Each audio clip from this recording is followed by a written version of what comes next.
A princess switched at birth with a peasant child. Royal infants kidnapped and raised by blacksmiths. These aren't fairy tales. Throughout history, royal babies were deliberately hidden among commoners, their true identities buried for decades. December 1778. Marie Antoinette gave birth at Versailles under the watchful eyes of court officials and nobles, as royal protocol demanded. The child, Marie-Thérèse, arrived amid whispers of political instability and threats against the monarchy. Within hours of her birth, trusted advisors orchestrated a clandestine exchange. A peasant infant from the countryside was brought into the palace through hidden passages. The switch happened in darkness, witnessed by only 3 individuals sworn to absolute secrecy.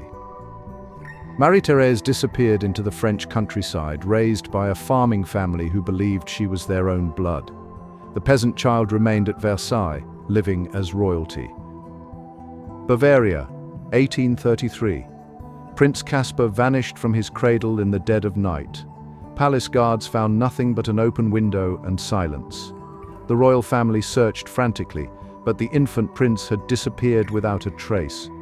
Miles away, a blacksmith and his wife welcomed what they believed was an abandoned child into their modest home. For 12 years, Caspar hammered iron at the forge, his hands calloused and strong, completely unaware of the crown that should have rested on his head.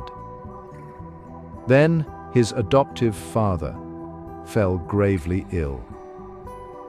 On his deathbed, the blacksmith revealed the truth that would shatter everything Caspar knew about himself. Constantinople, 1512. Sultan Selim ascended the throne with blood on his hands, immediately ordering the execution of every male relative who could challenge his rule. His younger brother, Prince Mehmed, had only hours to live. Palace servants loyal to the old sultan smuggled the infant prince through underground tunnels beneath the Topkapi Palace. They traveled by night to a remote Anatolian village where a shepherd family agreed to raise Mehmed as their own. The prince grew up tending goats on hillsides, speaking the language of farmers, his royal blood hidden beneath layers of wool and dust. Russia, 1918. The Romanov family faced execution in a basement in Ekaterinburg.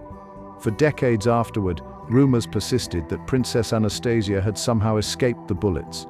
Multiple women emerged from obscurity, each claiming to be the lost Grand Duchess. Anna Anderson became the most famous, spending 60 years fighting for recognition as Anastasia. She lived in poverty, her claims dismissed by most Romanov relatives, yet she never wavered. DNA testing would eventually reveal the truth, but not before Anna's story captivated the world and blurred the line between desperate hope and calculated deception. China, 1945. The Japanese Empire collapsed, and with it fell the puppet regime of Manchukuo. Pujie, younger brother of the last emperor Puyi, had served the Japanese occupiers faithfully. When Chinese authorities captured him, they delivered a punishment designed to erase every trace of his imperial past. Pujie was stripped of his titles, his wealth, and his identity. He was sent to rural villages where he worked in rice paddies alongside peasants, his hands blistered and bleeding. For years, he lived as a common laborer, the brother of an emperor reduced to tilling soil and hauling water, forced to forget the palaces he once called home. France, 1742. King Louis XV's secret affair with a married noblewoman produced a daughter who could never be acknowledged. The infant was delivered in secrecy, then immediately transported to a remote convent in the Loire Valley. The nuns knew her only as Marie Leblanc, a common orphan with no family and no past. She grew up behind stone walls, praying in cold chapels, scrubbing floors alongside other forgotten girls. For 18 years she lived in complete ignorance of her father's identity. Then, in 1760, a royal messenger arrived at the convent gates bearing documents that would transform the humble nun into a recognized princess of France. England, 1909. Prince John, youngest son of King George V, suffered his first seizure at age 4. The royal family made a decision that would erase him from public memory. John was removed from court life and sent to Wood Farm on the Sandringham estate. Isolated from the world, that should have celebrated him. A small staff cared for him in complete secrecy while his siblings attended state functions and public ceremonies. The prince lived surrounded by farmland and animals, his condition deemed too shameful for royal visibility. When he died in 1919 at age 13, most British citizens had forgotten he ever existed. Korea, 1762. Crown Prince Sado died a horrific death, locked inside a rice chest by his own father, King Yongjo, and left to suffocate over 8 agonizing days. The king's rage didn't end with his son's execution. Every member of Sado's bloodline faced potential elimination. Palace officials loyal to the dead prince acted swiftly to save his infant son. The child was smuggled from the royal compound under cover of darkness and delivered to a farming family in a distant province. For years, the boy, who had become King Jongjo, lived among rice fields and peasant children, his grandfather believing him safely hidden away in obscurity, never imagining the farmer's son would one day return to claim the throne and transform Korea forever. The practice didn't end with ancient dynasties.